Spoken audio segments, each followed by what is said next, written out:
Welcome to paradise. A world of lies. A world of death. Strange, terrible people. And even stranger things. Make the descent with us into the chaos. As Postal.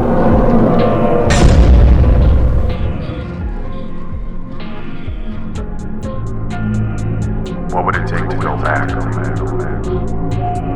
Back to a better time. Back to a better idea. Back to a better reality.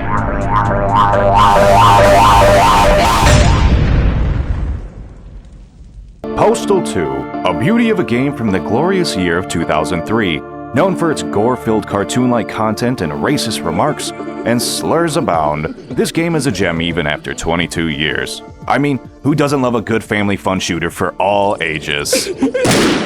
Strange enough, though, the company behind the cult classic Postal 2, Running with Scissors, had changed their tune completely as compared to the previous title they developed, Postal.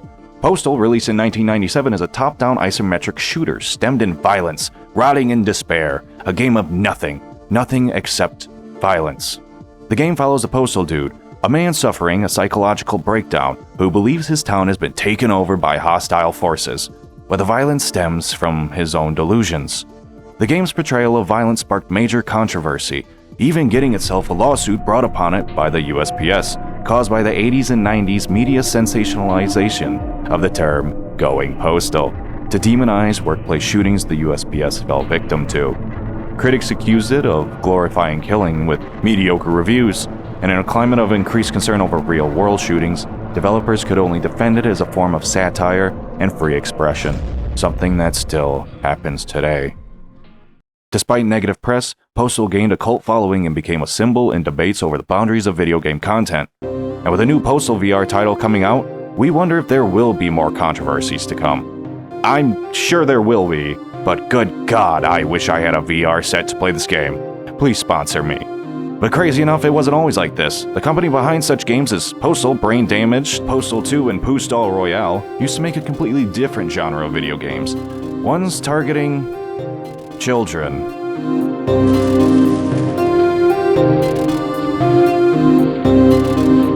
Child-friendly, educational, and entertainment games. Yeah, interesting. How does one go from Big Bird on Sesame Street to Big Bird patrolling O Block? Meet Rydell Software Productions.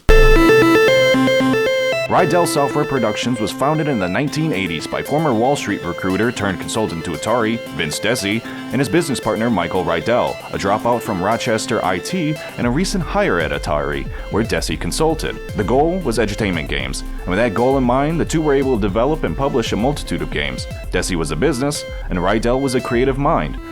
However, after relocating to Arizona in the early 90s, the team of RSP was tired of making edutainment, and instead decided to test out a game catered towards adults. That soon became the Postal series, still being made today.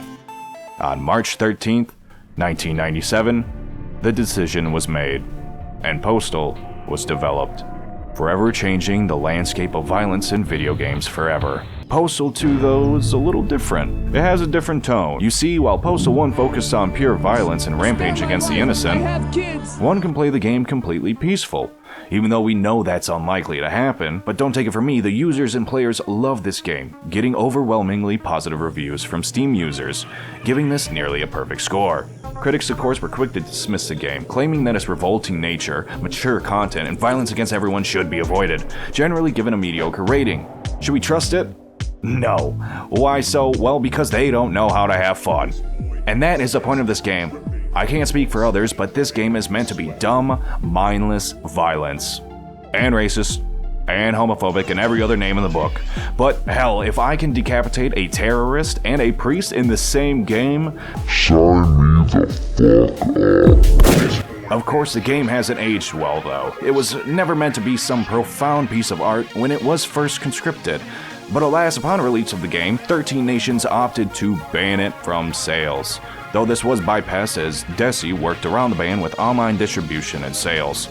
As for the point of the game, you were given a weekly set of tasks. The simple tasks you were given: get milk, Pay a parking ticket or even returning a book can be done as mundane as possible.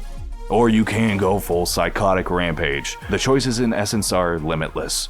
For if you don't do anything, then everything is possible.